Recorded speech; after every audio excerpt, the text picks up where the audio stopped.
जब भी खतरों के खिलाड़ी याद आता है तो शुक्ला याद आ जाता है, सिद्धार्थ शुक्ला। साथ में है ना, तो कभी कभी मिस लगता है लाइफ में। या I miss him a lot, God bless him always. The lifestyle और anything else that you complaining, ये किसी का सपना है। Be grateful, that's all. ये मेरा एक्सपीरियंस है। असफलता एक चुनौती, उसे स्वीकार करो और अपने जीवन में आगे बढ़े। इन पंक्तियों को अपने असल ज़िंदगी में साबित करके आगे बढ़ रहे हैं हिंदी धारावाहिक के एक ऐसे चेहरे जिन्होंने अभी तक करोड़ों लोगों का दिल जीता और आज भी अपने नाम को उस तरीके से बना के रखा है। So first of all welcome to Bazooka sir. Thank you so very much. और जिस तरीके से मैंने कहा कि अपने नाम को बना के रखना ये बहुत मुश्किल होता है जब आप कहीं ना कहीं एक हिंदी सिनेमा या हिंदी धारावाहिक यानी कि सीरियल के साथ जुड़े हो, जी। क्योंकि कई ऐसे मुश्किल घड़ियों का सामना करना पड़ता है जहाँ पे ऐसा लगता है कि यार अब चलते हैं घर। तो मैं आपसे जानना चाहूँगा, जब आप अपनी इस जर्नी में उस 2008 को पलट कर देखते हैं तो ऐसे 2 पॉइंट्स आपको मुझे बताने हैं जिसमें आपको ऐसा लगता है कि हाँ मैं इसे मिस कर रहा हूँ और हाँ ये एक बहुत बड़ा बदलाव आया है।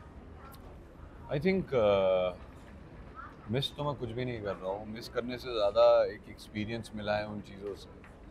And like I said, you know, I always say कि आपको लाइफ में कभी भी लर्न करना बंद नहीं करना चाहिए। Never stop learning. और I think if you really want to succeed in life you should never stop learning. So I think God is been kind.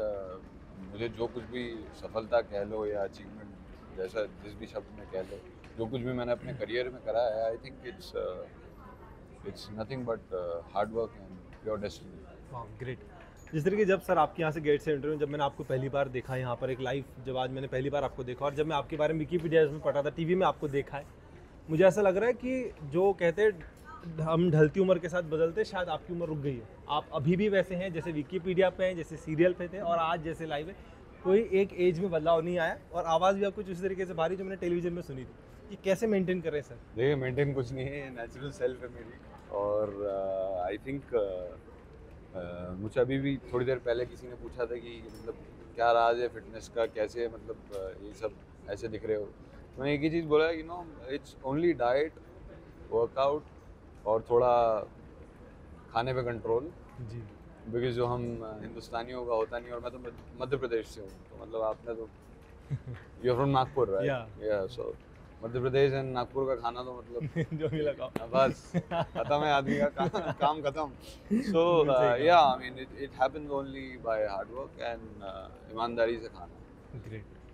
जिस तरीके से सर आपको स्क्रीन पे अक्सर लोगों ने पसंद किया है, वैसे मैं आपसे जानना चाहूँगा आपकी इस मेहनत के पीछे कि इन्होंने अक्सर आपको पीछे खड़े रहकर हमेशा आगे बढ़ने की मदद की और हेल्प की?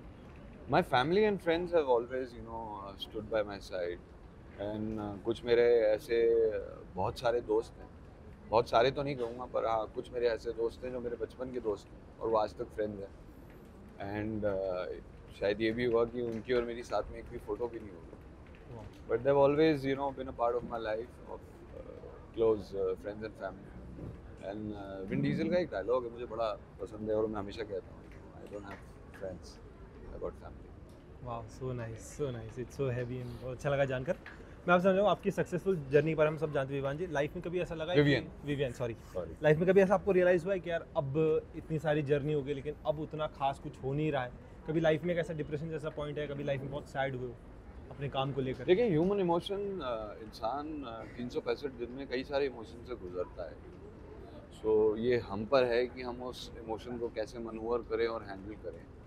And of course, you know, you have to believe in yourself at any given point of time, because करना तो आपको ही है end of the day. And you know, I somehow feel that I strongly believe in one thing कि अगर किसी काम में आप ईमानदारी से मेहनत करेंगे तो ऊपर वाला देख रहा है, वो आपको उसका एंड रिजल्ट देगा। And I think you also, in your journalism, you know, career, you must have realized that so far. You know, when you started working initially, you know, आपने और मेहनत करी, and now you are here chilling. Yeah. So बिल्कुल सही कहा you आपने। put in the hard work. So आप अपना काम करिए, बाकी जो डेस्टिनी में होगा वो आपको मिल जाएगा। मतलब सक्सेसफुल जर्नी में 2008 से लेकर अब तक ऐसा कभी लाइफ में नहीं हो कभी थोड़ा बहुत डिप्रेशन का शिकार होना पड़ा या कभी बहुत ऐसा स्ट्रेसफुल हुआ? देखिए, अप्स एंड डाउन्स हर इंसान की ज़िंदगी में होते हैं, कोई वो सिर्फ काम से रिलेटेड नहीं होता, बहुत अलग अलग, यू नो, फैक्टर्स होते हैं लाइफ के। But you know, bygones are bygones. I think हमको उनसे सीखने को बहुत कुछ मिलता है। एंड हम जो भी बनते हैं वो हमारे पास्ट एक्सपीरियंस से ही आज बनते हैं. So I think one should stay positive and be grateful for what he has. कि मैं हमेशा बोलता हूँ कि ऊपर वाले ने हमेशा मुझे मेरी काबिलियत और हैसियत से ज़्यादा दिया है. वाह. So I think we should be grateful because I always tell a lot of people also from close friends and family that we usually complain as human being कि यार मेरा ये काम नहीं हुआ, मेरा वो काम नहीं हुआ, ऐसा नहीं हुआ, वैसा नहीं हुआ. But we never realize कि आप जो complain कर रहे हैं, इतना भी याद रखिए साथ में that your lifestyle, only lifestyle, is somebody else's dream. जी बिल्कुल सही कहा. मैं थोड़ी देर पहले इस बारे में पढ़ रहा था कि आज आप जाएं किसी का सपना है. बिल्कुल आपने सही कहा. So I think हमको एक तो कंप्लेंट नहीं करना चाहिए और ऑलवेज ग्रेटफुल होना चाहिए कि जो है सही है, ठीक है. ठीक है. वाह. Just keep working hard. Great. जिस तरीके से आपने थोड़ी देर पहले कहा कि अपने पास्ट से सीख कर आगे बढ़ना चाहिए, कोई ऐसा एक पॉइंट है जो आपको याद है कि हाँ इस पास्ट की अगर इस ठोकर को लगानी होता, क्योंकि किसी ने कहा है ना कि बादाम खाने से नहीं ठोकर खाने से अकल आती है, तो इस ठोकर से या इस चीज़ से मैं समझाऊँ ताकि आज इतना फ़र्क आया और इतने चेंजेस आए हैं. ऐसी एक तो हो नहीं सकती. वी आर मैन, हमारी तो मल्टीपल ठोकरें को लगती है. बट मेन की खास होती है, वो एक खास बताइए.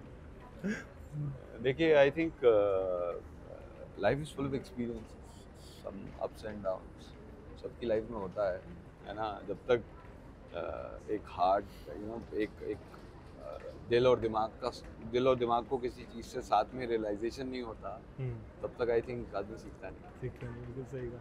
बिल्कुल सही कहा आपने. इन शॉर्ट में बहुत सारी चीज़ें कह दी. अच्छा लगा जान के आपसे. मैं आपसे जानना चाहूँगा एज एन एक्टर आप OTT को किस तरीके से देखते हैं?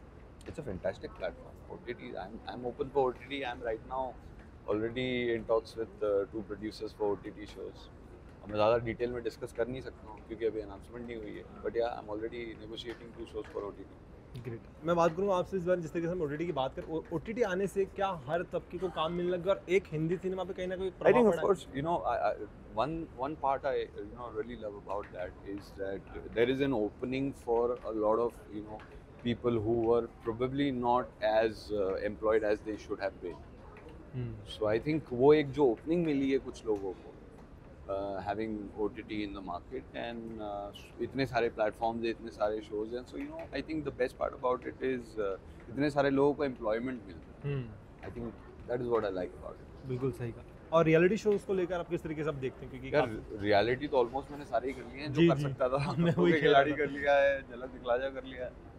सो अभी फिलहाल तो ऐसा कोई रियलिटी वो बात रही है अब वो रियलिटी शोज में जिनके आप नाम ले रहे हैं, अगर आप कभी नज़र उठाकर देखते हैं जिस तरीके से देखिए वो तो पता तब चलेगा जब मैं अभी जाऊंगा और देखूंगा कि फिर भी कभी नज़र पड़ती रील्स पे कहीं से सुनने मिलता, तो क्या लगता है वो बात है अभी भी जो आप जिस टाइम करते थे? मैं ना एक चीज़ बहुत स्ट्रांगली बिलीव करता हूँ कि मैं अपने आप में इम्प्रूवमेंट करता हूँ. बस मैं किसी को बैठ के क्रिटिकल बनता नहीं हूँ मैं किसी के बारे में कि मैं अपना बेस्ट लास्ट क्या था, अब मेरा अगला बेस्ट क्या हो सकता है.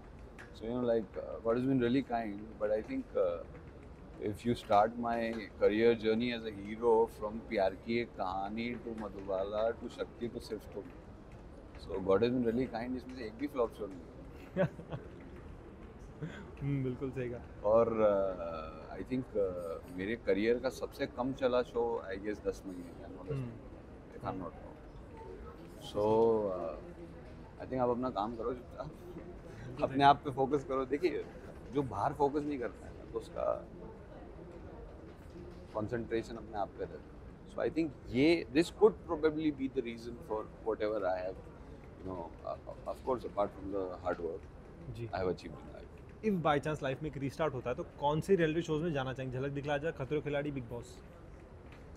ऑनेस्टली स्पीकिंग खतरों के खिलाड़ी. क्या बात है इसमें ऐसी जो आज भी जाने की वो एक तमन्ना है? यार 2 चीज़ें हैं. एक तो जब भी खतरों के खिलाड़ी याद आता है तो शुक्ला याद आ जाता है, सिद्धार्थ शुक्ला. काफ़ी सारी मेमोरीज भी हैं हमारी साथ में, हम साथ में ही थे सेम सीजन में. Plus that was like one reality show I really still till today I love and adore it. मतलब वो यादें सिद्धार्थ जी के साथ की आज भी आपके साथ में है ना, तो कभी कभी मिस लगता है लाइफ में. या I miss him a lot. God bless him always. Wow great. जिस तरीके से बात करूँ आपकी रियल लाइफ में आप एंगर कंट्रोल्स पे है, गुस्से को लेकर किस तरीके का आपका? क्योंकि मुझे तो आप काफ़ी ऐसे कूल काइंड ऑफ वक्त के साथ बदला है कि ऐसे ही देखिए वो क्या है ना, एक हर किसी का ना एक परसेप्शन होता है। हम्म, जो मैंने ऐसे डायग्नोस किया है ये कैसे होता है, मुझे अब समझ में आया है जाकर कई सालों में, कि मैंने टेलीविज़न पे जितने रोल्स करे हैं उसमें मेरा character at some point of time for a very long time एक एंग्री यंग मैन रहा है। तो लोगों ने ज़्यादा से ज़्यादा मुझे टीवी पर देखा है।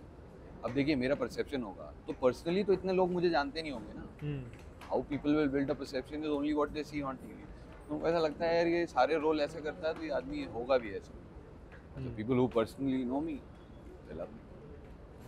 तो अब सबको तो समझा नहीं सकता हूँ दोस्त। सो अपना काम चुपचाप करता हूँ, ईमानदारी से करता हूँ, मेहनत से करता हूँ। ग्रेट। आपसे इंटरव्यू से बात करके बहुत कुछ चीज़ समझ में है, लेकिन हाँ ये भी समझ में आया कि आपने सवालों की भी काफ़ी अच्छी तैयारी करके रखी है, किस टॉपिक पर आकर मुझे रुकना और क्या बात करनी, क्योंकि कहीं ना कहीं आप अपने आप को लेकर बहुत ज़्यादा पॉजिटिव हो चुके हैं काम को लेकर। सी तैयारी तो ऑनेस्टली स्पीकिंग क्या है, देखिए जो आप मुझसे जो भी सवाल पूछे मैंने उसका जो मेरे हिसाब से क्लियर स्पष्ट जवाब हो सकता है मैंने आपको दिया। So I think you know more than तैयारी it's the experience that talks after some point. बहुत ग्रेट। लास्टली जाते थे, एक वो बात बता दीजिए जो अभी तक आपने किसी को नहीं बताई हो, कोई ऐसी खास बात जो आपकी कुछ अपकमिंग प्रोजेक्ट्स हो या किसी इंटरव्यू में आपने नहीं बताया हो, या किसी चीज़ को आप मिस कर रहे हो लाइफ में, कोई चीज़ चेंज आई है, या कोई थॉट या कोई स्लोगन है जो आप बोलना चाहते हो जो आज तक कभी बोल नहीं पाए, कोई एक ऐसी बात कैमरे से कहनी चाहती हो। ऐसी तो कोई बात ही नहीं है यार बस, मतलब मेरे बारे में ऑब्वियसली जितना भी है वो सब सामने ही है। whoever I am and I always talk very openly about myself. Great. Sir books पढ़ते हैं, किताब पढ़ने को आपका इंटरेस्ट है? ज़्यादा नहीं है। ज़्यादा नहीं, बट कहीं कुछ पढ़ा ऐसा खास जो आपको हमेशा हिट करता है? सी जो मुझे हिट करता है वो मैंने आपसे ऑलरेडी शेयर कर दिया। If you want I can say it again for you that you know always be grateful for what you have in life, because you know the situation that you are complaining for, your complaint is actually somebody else's dream.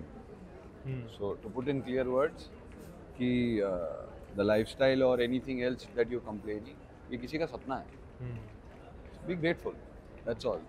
ये मेरा experience है इसमें। always be grateful for whatever you have. Nice.